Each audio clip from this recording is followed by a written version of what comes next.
안녕하세요. 재건축 예언가입니다. 오늘은 지난 시간에 이어 분당에서 그동안 구독자분들께서 요청해 주셨던 분당 서현동 효자촌 그린타운 아파트 재건축 사업성 리뷰를 준비했습니다. 현재 분당에서 6개의 단지, 일산과 평촌에서 3개의 단지, 그리고 3번 부천, 거기에 몇몇 추가 지역들은 앞으로도 재건축 사업성 리뷰를 할 계획이니 궁금하신 단지들이 있으시면 댓글에 단지명을 남겨주시고 구독 버튼도 함께 부탁드립니다. 구독자분들께서 요청하신 단지로 최대한 선정해서 리뷰를 하고 있습니다. 그리고 어떤 기준으로 리뷰 아파트 단지를 선정하는지 설명드리자면 수도권에서 1990년도에 준공된 아파트들 약 400만 호에 대해서 자력으로 재건축 진행 시 재건축 사업성이 얼마나 나오는지 그 분포도를 보면 자력 재건축 사업성이 안 나와서 리모델링으로 진행해야 하는 곳들이 대부분이고요. 그중 몇몇은 타이트하게나마 재건축 사업성이 나오게 되는데 이 경우에는 시기나 정책에 따라 개발이 리모델링으로 진행될 수도 있고 재건축으로 진행될 수도 있습니다. 재건축 사업성이 확실히 좋다면 재건축으로 갈 텐데 이렇게 사업성이 애매할 때는 오히려 리모델링, 재건축 둘 다 진행이 가능하게 되고요. 그 다음으로 일부 사업성이 괜찮은 아파트가 있으며 극소수의 사업성이 훌륭한 아파트가 있겠습니다.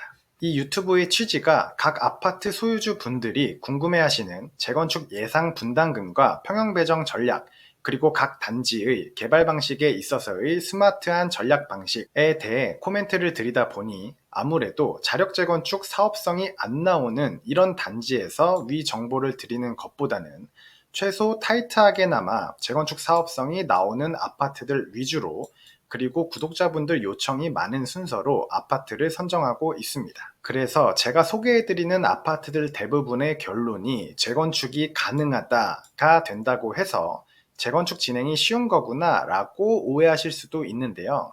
실제로는 자력으로 재건축이 불가능한 아파트가 훨씬 많다는 것을 알아주시기 바랍니다. 그래서 컨텐츠에서 소개해드리는 아파트들은 대부분 재건축 사업성이 최소 타이트하게 가능하거나 혹은 사업성이 괜찮은 아파트들 위주로 설명을 드리고 있고 사업성이 양호한 아파트도 가끔은 소개해드리고 있습니다. 다만 극소수의 사업성이 훌륭한 아파트는 저희 투자처와도 겹치기 때문에 공개적인 컨텐츠로 언급하지는 않는 편이고 대신에 제 재건축 사업성 강의나 컨설팅 시에 추천을 드리고 있는 점 양해 바랍니다. 그럼 오늘은 분당 서현동 효자촌 그린타운 아파트에 대해서 이 아파트가 재건축이 가능한지 혹은 재건축이 불가능해서 리모델링으로 선회하는 것이 더 나을지 먼저 확인을 해보고요. 재건축이 가능하다면 자력으로 진행할 때 다들 원하는 평형 배정을 받을 수 있는지 그리고 분담금은 얼마가 나올지까지 확인을 해보겠습니다. 더 나아가 투자를 한다면 어떤 매물을 매수해야 하는지와 더불어 사업성 예측을 투자에 어떻게 활용할 수 있는지까지 보여드리겠습니다. 추가로 이벤트가 있죠. 1기 신도시 특별법, 통합재건축, 역세권 특별법의 수혜를 받는다면 어떤 부분이 달라지는지까지 설명드리겠습니다. 지금부터 이 템플릿을 채워나가도록 하겠습니다. 호객노노 앱을 열어서 서현역에서 약 1.7km 떨어진 이 아파트 단지가 바로 서현동 효자촌 그린타운 아파트입니다. 한 가지 특이한 점이 이 1번 단지는 효자촌 화성럭키 아파트이고 2번 단지는 효자촌 대우대창 아파트인데 두 단지가 평형 구성이 서로 동일하고 같은 평형끼리는 서로 대지지분도 동일하며 아예 효자촌 그린타운 1774세대로 통합해서 부르는 것으로 보입니다. 평형별 대지지분이 동일하기 때문에 재건축 사업성을 계산할 때는 차이가 없으므로 효자촌 그린타운 아파트 1774세대 기준으로 사업성 분석을 하겠습니다. 기본 정보를 확인하면 경기도 성남시 분당구 서현동 308번지, 종전세대수 1774세대, 준공연도 1994년 8월, 용적률 159%. 이 정보를 템플릿에 기입하겠습니다. 주소, 준공연도, 종전세대수 기입했고요. 총 대지 면적은 디스코 앱을 통해서 확인해보면 토지란에서 화성럭키 55,631제곱미터, 그리고 대우대창 41,821제곱미터, 이 둘을 합치면 총 97,453제곱미터인 것을 확인할 수 있습니다. 평형 환산시 총 29,531평이고요. 토지 이용 계획은 둘 다 제3종 일반 주거지역이고, 성남시 도시계획 조례 제67조 용도지역 안에서의 용적률을 통해 제3종 일반 주거지역의 용적률 상한값 280%를 확인할 수 있습니다. 제 초기 영상들에서는 편의상 및 개인적으로는 용적률 상한값 300%의 방향으로 갈 것으로 봐서 300%로 가정을 했었지만, 지금부터는 조례대로 280% 기준으로 두겠습니다. 참고로 용적률 280%와 300%의 차이가 분당 입지에서 사업성에 미치는 영향성은, 만약 저층주공 아파트처럼 용적률 100% 전후인 곳에서는 영향성이 클 수 있지만, 이전 영상들과 같이 종전 용적률 170에서 200%인 곳에서의 영향성은 평균 2-3천만원 이내라고 보시면 되겠습니다. 총 대지 면적 제3종 일반 주거지역 용적률 상한값 280% 기입했고요. 이제 재건축 진행 시 평균 평형 28평형 기준 종후 세대수를 계산할 건데요. 재건축 진행을 위해서 통상 대지 기부 체납을 하며 시뮬레이션 할 때 저는 용적률 상한값 280% 기준 기부 체납 비율을 15%로 가정해서 계산하겠습니다. 이 15%는 100% 기준 15%를 말합니다. 29,531평에서 이 기부 체납 비율 15%를 제외하고 0.85를 곱해주면 재건축을 위한 순수 대지 지분 25,101평이 남았다고 표현하겠습니다. 용적률 280% 토지에서 28평 아파트를 짓기 위해서는 대략 토지 10평이 필요하고요. 25,101평 나누기 10평은 2,510세대가 되겠습니다. 즉 재건축 종전 1774세대에서 평균 평형 28평형 기준 재건축 종후 2,510세대가 됩니다. 효자촌 그린타운 아파트의 종전 평형의 평균이 약 27평 정도이기 때문에 분당에서 이 정도 사업성이면 훌륭한 편이며 자력으로도 재건축이 진행 가능합니다. 평형별 평형 배정 및 분담금 확인해 볼까요? 호객노노에서 평형 구성 봤을 때, 그리고 구독자분께서 요청해 주신 대로 22평과 31평을 알아보도록 하겠습니다. 앞에서 말씀드렸던 것처럼 이 위가 럭키아파트 평형 구성이고 아래가 대우아파트 평형 구성인데, 22평끼리 서로 대지 지분이 동일하고 27평끼리도 서로 대지 지분이 동일하고 마지막으로 31평끼리도 서로 대지 지분이 동일해서 재건축 사업성 계산할 때는 실제 같은 단지라고 가정해도 무방합니다. 즉 앞으로 보여드릴 22평과 31평의 분담금은 럭키아파트나 대우아파트나 거의 같다고 보시면 되고요. 다만 역에 가까운 럭키아파트가 현재 3-4천만원 정도는 더 비쌀 수 있는데, 같은 평형 기준 분담금은 그 가격 차이만큼만 차이가 난다고 보시면 되겠습니다. 여기서는 이 3-4천만원의 가격 차이를 고려하지 않고 편의상 크게 한 단지라고 가정하고 계산하겠습니다. 22평, 31평의 대지 지분은 다음과 같습니다.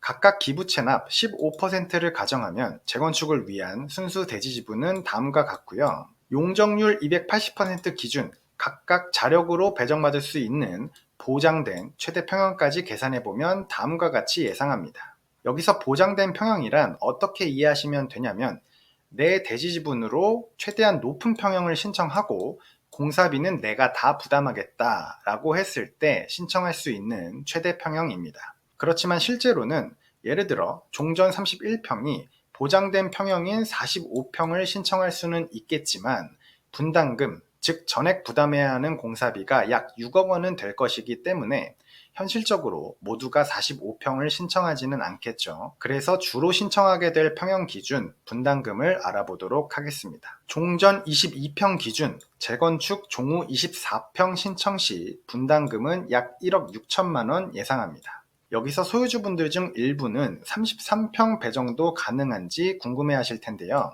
이렇게 단지 자체의 사업성이 좋은 경우에는 종전 27평, 31평 소유주들이 33평 위주로 평형 선택을 하시는 경우에 남는 대지 지분을 22평 소유주들이 정당한 값을 지불하고 33평을 배정하는 데 사용하실 수도 있는데요. 물론 보장이 된 것은 아니지만 22평 소유주 일부에게 33평 배정의 기회가 주어지는 경우 이때의 분담금은 약 5억 5천만 원이 되겠습니다. 단지 자체의 사업성이 좋아서 평형 배정의 기회가 주어지는 것 뿐이지 대지지분 값은 정당하게 지불하셔야 하기 때문에 분담금은 그에 상응하게 높아진다고 보시면 되겠습니다.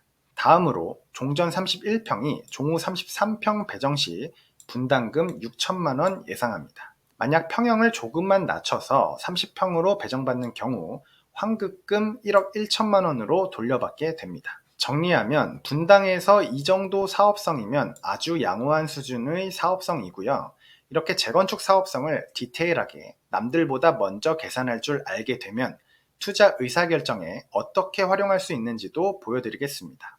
우선 가장 최근인 올해 24년 4월에 22평 2층을 7억 4,500만 원에 매수하신 분의 경우는 이 매수 가격에서 예상 분담금을 각각 더하면 신축 아파트 24평을 9억 500만 원꼴로 미리 매수를 했다, 혹은 신축 33평 아파트를 12억 9,500만 원꼴로 미리 매수를 했다라고 보시면 되고요. 근처에 신축 아파트가 몇 없어서 여기 서현동 그린타운 아파트에서 아래쪽 더샵 분당 파크리버 아파트까지 가보면 33평 중층이 14억 3천만 원대에 실거래되고 있고 호가는 이보다 높게 형성되어 있는데요. 효자촌 그린타운 아파트 입지에 신축 아파트가 들어섰을 때 보수적으로 33평 시세를 14억 원 정도로 본다면, 그러니까 효자촌 그린타운 아파트 33평 신축 예상값을 14억 원으로 두면 앞에서 신축 33평 배정의 기회가 주어지는 경우 33평을 12억 9,500만 원꼴로 매수한 것이라고 했으니 재건축 완성 시 이 매물을 매수하신 분의 안전마진은 약 1억 원 정도가 되는 거겠죠. 더 나아가 앞으로의 투자에는 어떻게 응용할 수 있는지도 보여드릴게요. 현재 효자촌 그린타운 22평, 31평 매물을 낮은 가격 순으로 확인한 건데요. 동일한 층 비교를 위해서 22평의 2층 최저가격 6억 9천만 원과 31평 2층 최저가격 11억 원을 기준으로 설명을 드리겠습니다. 여기서 동가 층 비교는 생략하고 서로 가격만 보고 판단을 하면 종전 22평을 6억 9천만 원에 매수하시는 경우 앞에서 설명드렸듯이 24평 배정 시 이 분담금을 더하면 8억 5천만 원꼴로 매수하는 꼴이고, 만약 운 좋게 33평 배정의 기회가 주어진다면 이 분담금 5억 5천만 원을 더하면 신축 33평을 12억 4천만 원꼴로 매수를 한 셈이고요. 그리고 종전 31평을 11억 원에 매수하는 경우 33평 예상 분담금 6천만 원을 더하면 신축 33평을 11억 6천만 원꼴로 매수를 한 셈이 됩니다. 재건축 완성 시 안전마진은 신축 아파트 33평 시세를 14억 원으로 가정한다면 22평 매수 시 안전마진을 1억 6천만 원으로 볼 수 있겠고 31평 매수 시 안전마진을 2억 4천만 원으로 볼 수 있겠습니다. 여기서 22평 전세가격 3억 5천만 원과 31평 전세가격 5억 5천만 원을 고려하면 각각의 투자금은 3억 5천만 원과 5억 5천만 원이 되겠고요. 그러면 투자금 3억 5천만 원 기준 안전마진 1억 6천만 원, 그리고 31평을 매수하는 경우 투자금 5억 5천만 원 기준 안전마진 2억 4천만 원이 확보가 되어 있다라고 보시면 되겠습니다. 재건축의 불확실성과 이주 후 3, 4년 동안의 거주 비용을 고려하면 순수한 안전마진은 각각 대략 1억 원과 2억 원 정도로 보시면 되겠고요. 이 정도면 가치 대비 딱 적정 가격으로 보시면 되겠습니다. 여기서 이 정도면 투자로서 어떤지 제 코멘트가 궁금하실 텐데요. 제가 분당, 평촌, 일산, 부천, 삼본 등 모든 아파트의 재건축 사업성 분석을 해보니까 투자금 3억에서 5억 원 정도의 투자금 기준 순수 안전마진이 1억에서 2억 원 정도 확보되어 있는 이런 곳은 투자처로서 무난하다, 괜찮다 라고 보시면 되겠습니다. 가끔 재건축의 기대감이 과도하게 쏠려서 이 현재 가격이 과도하게 높게 형성되거나 혹은 재건축 사업성이 안 좋은 아파트의 경우에는 이 정도 투자금을 들이고도 안전마진이 5, 6천만 원도 형성이 안 된 곳들이 많습니다. 물론 동일 투자금 대비 안전마진이 2, 3억 원 혹은 투자금 5억 원 기준 안전마진이 3억 원 이상 확보되어 있는 곳들도 아직은 일부 있기 때문에 재건축 사업성 평가를 할 줄 알게 되면 동일 투자금 대비 약 2, 3억 원 이상의 수익을 얻는 게 가능해집니다. 그리고 앞으로 10년간은 한국 부동산에서 재건축, 정확하게는 1990년도에 지어진 아파트들의 재건축이 가장 핫한 주제가 될 것이기 때문에 재건축 사업성 평가는 독학을 해서라도 꼭 알아두시길 바랍니다. 요약하면 효자촌 그린타운 아파트의 매물 가격대는 현재 적정 가격이면서 매수하기 괜찮은 가격대입니다. 보유하고 계신 분은 계속 보유하시길 권장드리고요. 매수 계획이신 분은 그린타운 아파트의 현재 매물 매수도 물론 괜찮지만 좀 더 욕심을 내서 안전마진이 각각 1, 2억 원씩은 더 확보되어 있는 다른 아파트 단지도 찾아보시는 걸 권장드립니다. 한 번 더 강조하면 재건축 사업성 평가는 독학을 해서라도 배우시길 추천드리고요. 제가 이 분야만 7년 이상을 공부하고 투자했는데요. 제 실전 투자 경험에 기반한 재건축 사업성 평가 인사이트를 한두 달 정도 제대로 배워서 투자하고 싶으신 분들은 제 스스로 재건축 사업성 분석해서 투자하기 강의를 신청하셔도 좋고요. 혹은 시간이 없는데 안전마진이 최대로 확보되어 있는 투자처에 대해서 상담받고 싶으신 분들은 개인 상담을 신청하실 수도 있습니다. 그리고 비용은 유료이기 때문에 단순 공부만을 위한 분께는 권장드리지는 않고요. 대신 실제 투자에 응용해서 수익률을 극대화하고 싶으신 분께는 아주 큰 도움이 되실 겁니다. 다시 돌아와서 지금까지 정리하면 리모델링은 기본적으로 가능하지만 자력 재건축 사업성이 양호하기 때문에 재건축으로 개발을 진행할 거고요. 추가로 1기 신도시 특별법 통합 재건축에 해당이 되는 경우에는 용적률을 좀 더 받아오는 대신 대지 기부 체납을 추가로 해야 하고, 이때 제가 예상하는 분담금 변화는 다음과 같습니다. 종전 22평이 자력으로 재건축 진행 시 33평 배정이 보장되지 않으며 배정이 가능하더라도 분담금은 5억 5천만 원이었던 것이 특별법 통합재건축을 통해서 33평 배정이 보장되며 분담금은 약 3억 원으로 개선될 것으로 보이고요. 다음으로 종전 31평이 종후 33평 배정 시 자력으로 재건축 진행했을 때 분담금이 약 6천만 원이었던 것이 특별법 통합재건축을 통해서 환급금 3억 2천만 원 수준으로 사업성이 개선될 것으로 보입니다. 이렇게 기존에도 사업성이 좋았던 곳은 용적률 혜택을 조금만 받아도 사업성이 확 개선이 됩니다. 그리고 종전 22평의 경우에는 종후 33평 배정이 보장되도록 개선된다는 측면에서 개선 효과가 크다고 볼 수 있겠습니다.